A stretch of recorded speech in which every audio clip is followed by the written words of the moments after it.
Are you recording all this? Yes, already. Oh my gosh. Where's your hair? It's gone. Yes. Oh, what's happened to my little boy? I don't know.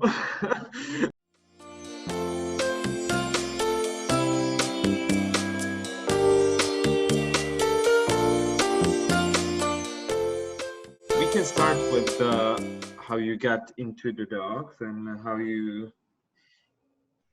the whole interest in the dogs actually started. Well, I tell you, I started out, I had Schnauzers. That was actually my first breed was a Weimaraner. I saw a picture of a Weimaraner on the cover of a Sunday afternoon magazine with the blue eyes, and I was smitten. So I tried to find one. Well, no, but I lived in the middle at the corner of Iowa. There were no dogs around. So I got a Field and Stream magazine, looked up breeders, found a guy in Minnesota, wrote to him and said I was looking for a Weimaraner. He sent me back a letter. He said he had a young female. She was too small. She wouldn't be good for hunting, and he would let me have her for $50, which was quite a bit of money in 1955. Oh, okay. Yeah, but I said, okay. So I sent him the money. He sent me the dog in a wooden crate filled with straw, wired shut on the baggage compartment of a train for $15. Can you believe it? I mean, when I got her off the train, I opened up the crate and out popped this little puppy. And that was our Weimaraner Babe. She was a wonderful dog. So, I got interested in dogs. I raised one litter because I found somebody who had a stud, and then I had 6 puppies that I could not sell. I wound up giving them away to members of the Peoria Gun Club. And years later, I had them coming back and asking me if I had any more dogs to give away. And I said, no more. But meanwhile, I was interested in dogs. So then I went to a dog show because there was one in Ottumwa, Iowa. And I saw a miniature Schnauzer and I was smitten. Beautiful, short back, stylish dog. So I began looking for Schnauzers. Well, there was this puppy mill in Salem, Iowa. And I went there and she had a box of puppies in her kitchen. She had chickens, and these poor little dogs were, I didn't know. I had never known any breeders. So I said, well, I don't think I want one of these. They didn't look right. They were little brown and they had a black stripe. So, they really weren't that great. I got a hold of this guy. He had he sold RVs and he had a litter of puppies. Little did I know they were an inbred son of Meldon's Ruffian, who was the sire of Dark Victory and all these other top winning dogs. I had no idea. Anyway, I got this little Schnauzer and I started learning to groom him from Terrier Talk magazine, which was ridiculous. But anyway, I went to my first dog show with him. Alva Rosenberg was judging. Wow. And I was up against Stanley Flowers with a beautiful black and silver dog, properly groomed, properly shown. This is my first time in the ring. And Alva went back and forth and back and forth. And finally he said, okay, this dog is best of breed, but you are reserve. And he handed me the reserve ribbon and he said, now if you will just learn to groom these dogs, you will do very well. But that was my introduction into the show ring. And I learned to groom them very well. Tough job, right? Stripping, trimming, bathing, chalking. Really very meticulous to get this done right. But I did it and I learned. But that was before all the grooming products and cosmetics and everything started, really, no? Well, The yeah, dogs are that's playing here on the floor, so that's oh well. Well, yeah. I think that's why I did so well with Lhasas, because I had really learned meticulous grooming with my schnauzers. When I showed my Lhasas, the part was perfect. I mean, every hair was in place on that part. Perfectly trimmed, little V shape in the eyes. The tail around the asshole was trimmed perfectly, everything.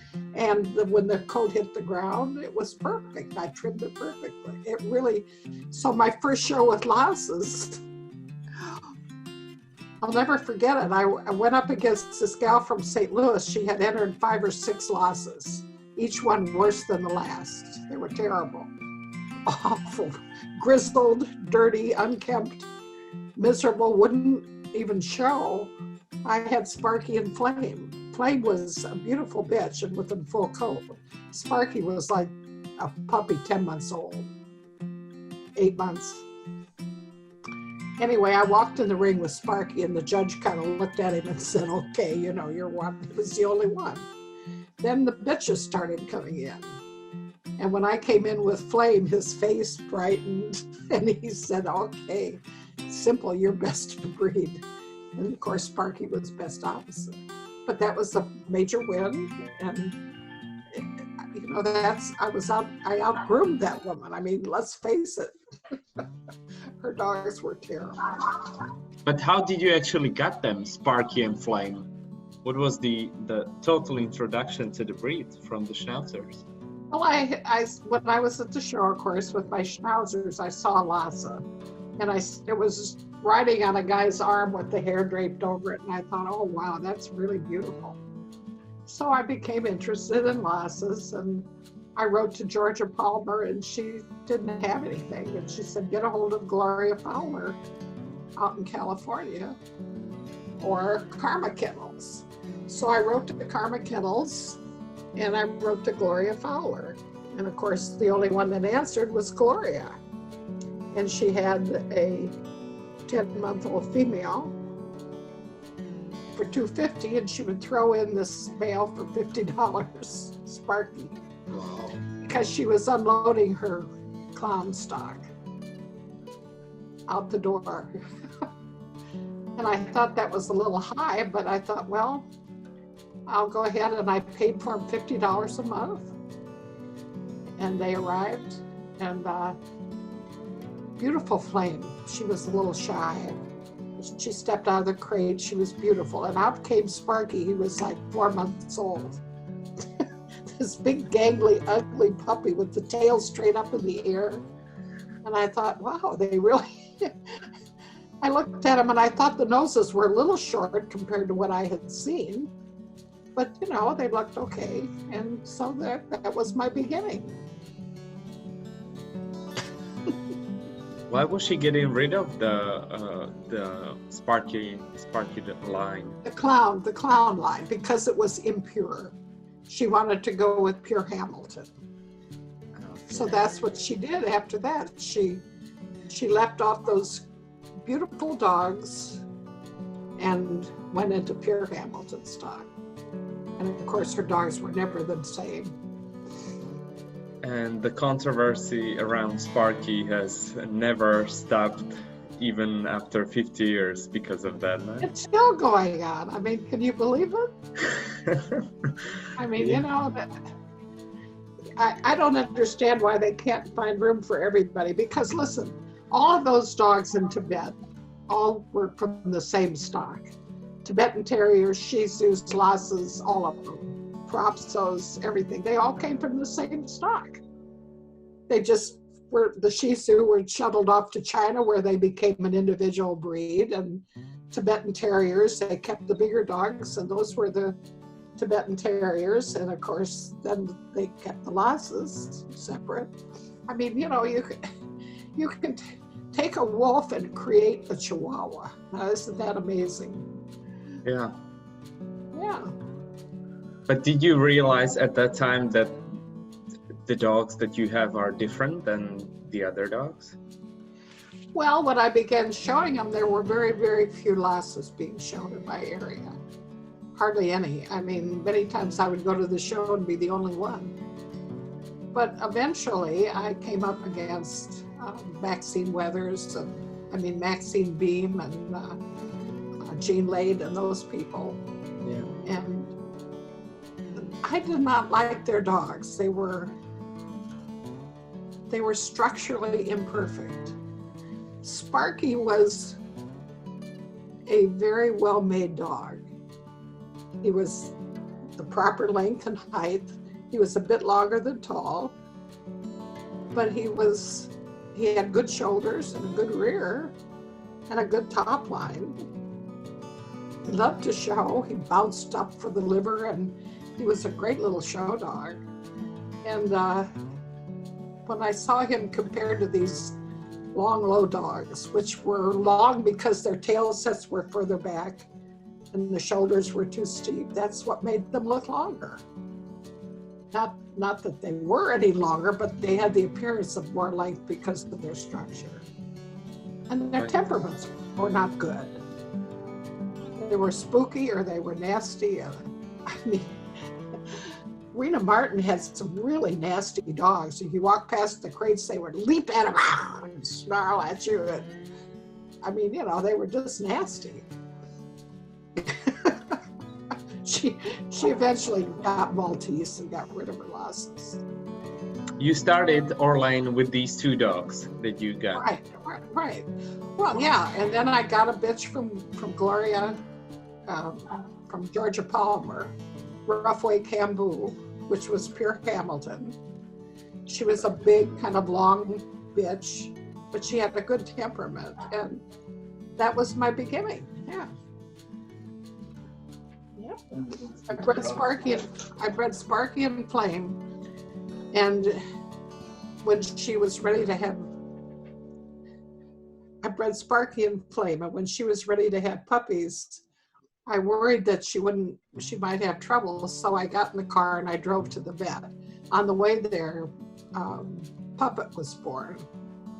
And when I got to the vet's, he pulled the other two and killed them, and so they didn't survive. But Puppet turned out to be a wonderful dog. And I sold him to Holland, to Mavis van der Rijck, who had Old English sheepdogs. And she sent over 2 Old English sheepdogs for a client, and they were both dysplastic. And I complained about it, and she got angry and she got rid of Puppet. She sold him to somebody, I don't know where he went, but that was the introduction of Sparky over in Europe. And down from that came some dogs, yeah. Wow. I don't think there was anything from him, was there? No. Yeah, they were, but I don't know if they did anything with them. I don't know. He might be behind some of the dogs today, way back, but who knows? Yeah.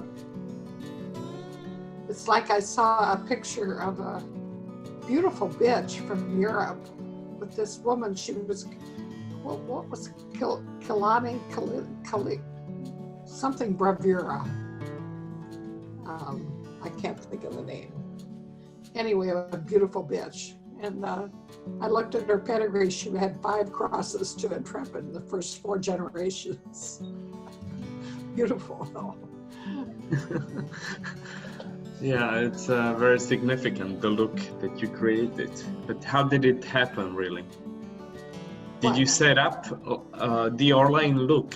Did you set up an example of the breed that you wanted to get to, or? Well, you look at a miniature Schnauzer, short-backed, good shoulders, good rear, a little more up on leg. Well, all you do is shorten the leg a little bit, and you've got an Orlane Lhasa.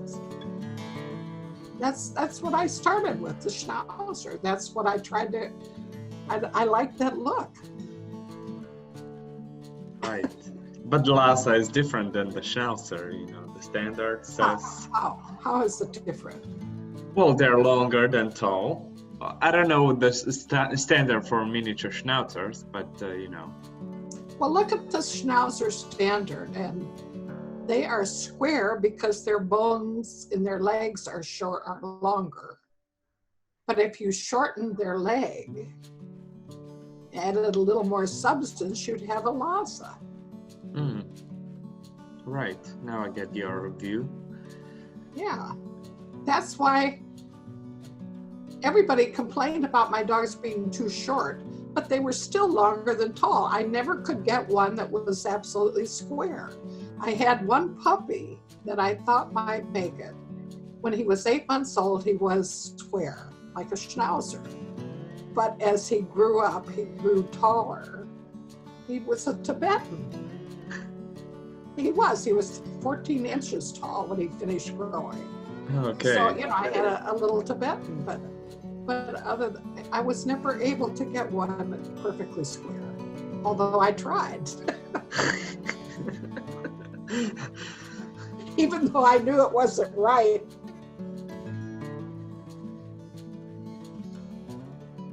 I built a garage on the end of our house, 30 by 30. I had an office room and a bathing room, and then across one end of it were pens. And then the rest of the thing, no cars, they were just X-pens full of Lhasas. I had about 40 Lhasas at one time. Wow. I'll never forget. This little guy from AKC came to my house one time, and he wanted to know about my dogs. Well, I was very pleased because now the AKC was taking interest in my dogs. That was wonderful, and I was very proud of them, and I went into great detail about he kept asking me about the sires and the date, and I thought, he's really slow, I ought to write this down, because he couldn't remember. And I kept telling him and everything, and finally he laughed and he said, well, you have a very successful operation here. And that was the last I ever heard from him. But I didn't realize he was there to check up on me, to make sure that I knew who the dogs were, that they were the right breeding, that I said they were, and so on. Wasn't that, I thought that was, I told Jim, or Dr. Burt, I complained to him about it. I said, I think that was a rotten thing to do. He said, well, that's what the AKC does, so, hey. But at that time, you used to show dogs professionally, right? Yes. Did you show Lhasas or other breeds? I was an AKC licensed all-breed professional dog handler. I even had the card to prove it. So what, I started out going in my Volkswagen bus, and then from that went to a van, and then to a motorhome. That's how I went. I parked my 31-foot motorhome in a 32-foot space one time. Nice. It took me an hour, but I did it. So, I'll never forget going to Florida and meeting Marie Osprey. When I pulled up into the parking lot, she hustled out and sat down in a chair. And the girl who worked for her, I can't remember her name, she said, well, Marie would like to talk to you. And I said, okay. So I went over and we chatted, and she asked me about Intrepid, and I talked to her and everything. Finally, she said, I would like to co-own the dog with you. Now, this woman was immensely wealthy, a very wealthy Cuban. Do you remember her? No. Marie Osprey? No. Ah, well, big, heavy-set woman. Anyway, she said, I would like to co-own Intrepid with you. Now, she had money, she could really push it, because I had no money. And I said, well, that sounds pretty good. What's the deal? And she said, well, I will tell you where to go and where to show.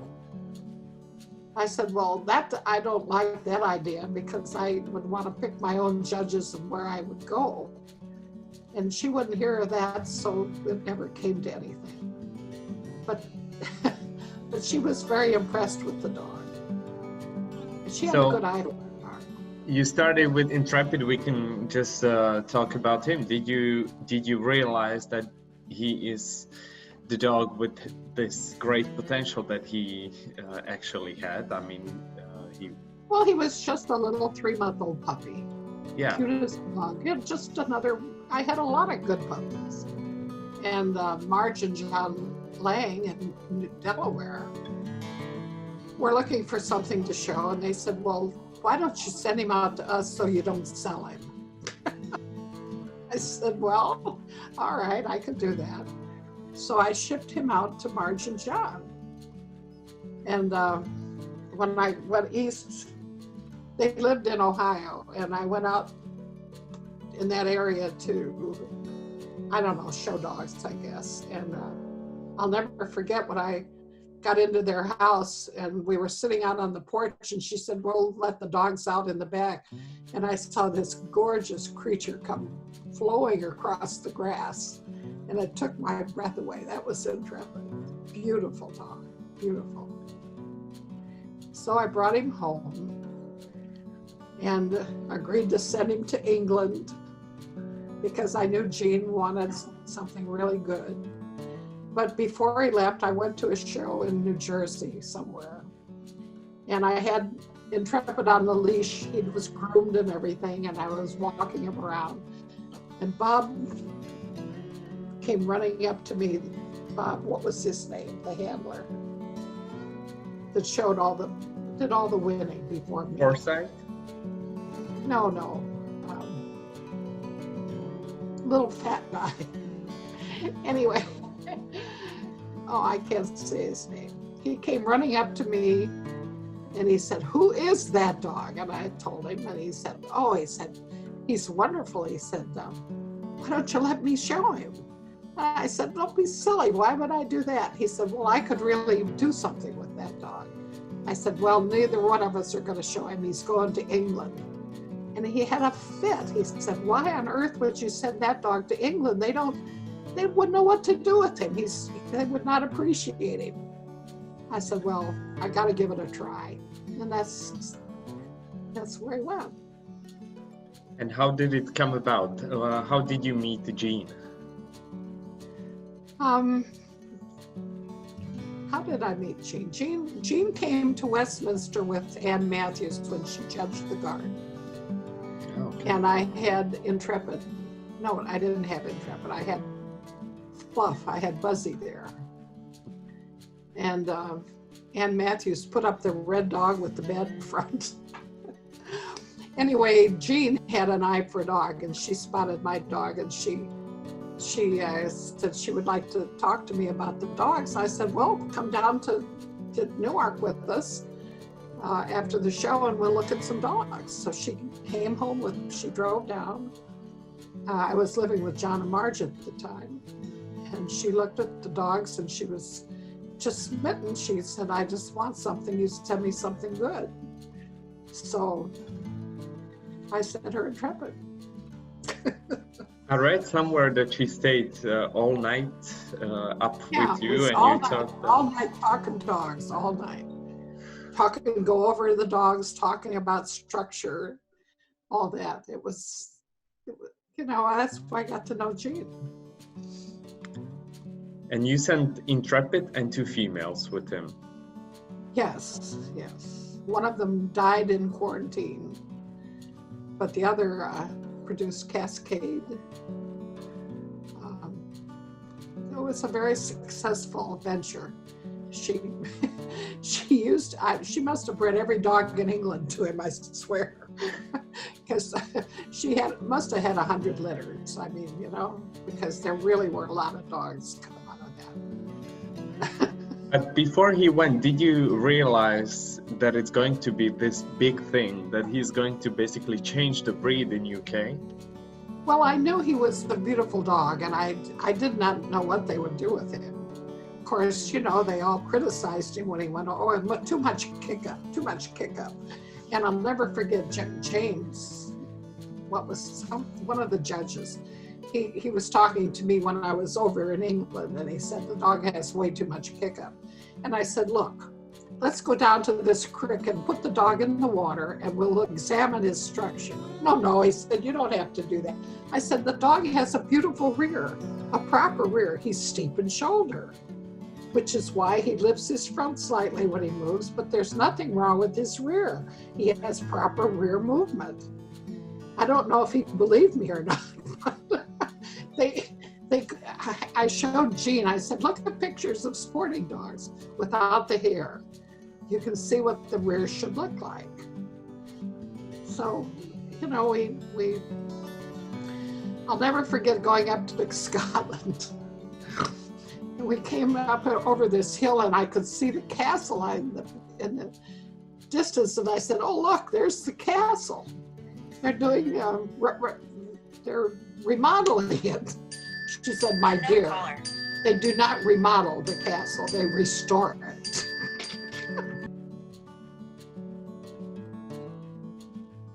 You went to see Intrepid in England when he was there?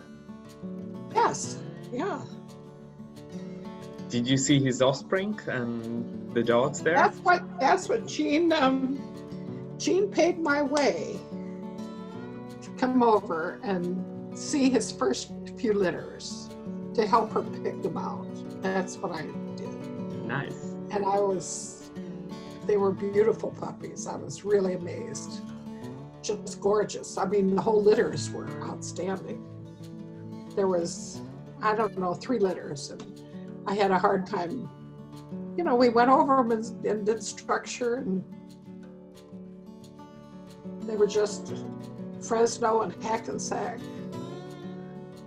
Oh, those were some wonderful dogs. Hackensack was really just kind of a big, long dog. He wasn't great, but Fresno was perfect. Absolutely the best Lhasa I've ever had my hands on. Perfect. Why so? What was so impressive about her? She was correct size, correct balance. She moved beautifully. She was a little standoffish. That's why Jean gave her to Jeff to show, because she wouldn't show for Jean. But she loved Jeff, so she would show for him. But she was, how could you fault her? She had a perfect mouth, perfect head and expression. I mean, perfect coat. There was nothing you could fault on her. Absolutely the most perfect Lhasa I've ever had my hands on. And you had some of those dogs back in America, no? I think Alamo came back.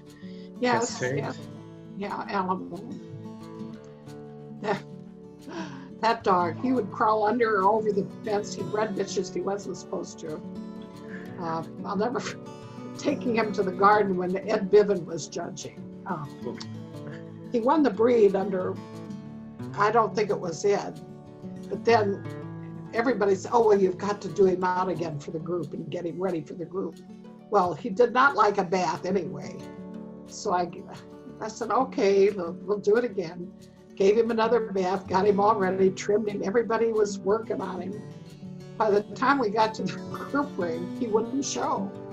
I practically had to drag him. And Ed just shook his head. And so, you know. Yeah, too tired, too much grooming. He was just aggravated. He wasn't tired, he was mad. Yeah. And he just put on the brakes. Lhasas. Lhasa. Yeah, very typical. They decide. That's the truth, I'll tell you. They are such beasts. But don't you miss them? Because you don't have Lhasas for quite a while. No, it's too much grooming. I gave away all my grooming equipment to Linda. I just can't handle all that hair. And I don't want them to be matted up and crummy, you know.